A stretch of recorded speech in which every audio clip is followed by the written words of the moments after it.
ఒక రకంగా చెప్పాలి అంటే బాప్తిస్మానికి ముందు మనమేం అంత మంచోళ్ళమా? తీసుకున్న తర్వాతనే మంచోళ్ళం కాదు మనం. మీ తెలియదా మీరు ఏం చేస్తున్నారు ఏంటనేది? మీరు మీ పాపముల చేతను అపరాధముల చేతను చచ్చిన వారై ఉండగా అన్నాడు. మరి అటువంటప్పుడు అలాంటి పరిస్థితుల్లో నుంచి మనల్ని ఆయన బతికించుకున్నాడు కదా. మరి బ్రతికించుకున్నందుకు ఈవిడ ఇంత చేసింది కదా దేవుడి కోసం. నువ్వేం చేస్తున్నావు? నీ విస్తారమైన పాపాలు క్షమించేశారు కదా బాప్తిస్మోలో.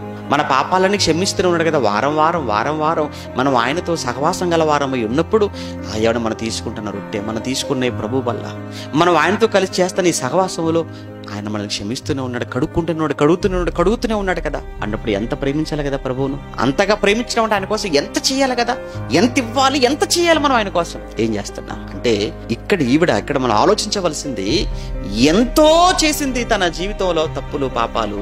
ఆ పాపాలన్నింటి విషయంలో ఏమైపోయింది? దుఃఖపడింది.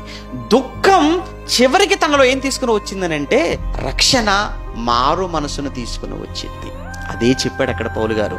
దైవ చిత్తానుసారమైన దుఃఖము రక్షణార్థమైన మారు మనసును కలుగచేయును అన్నాడు.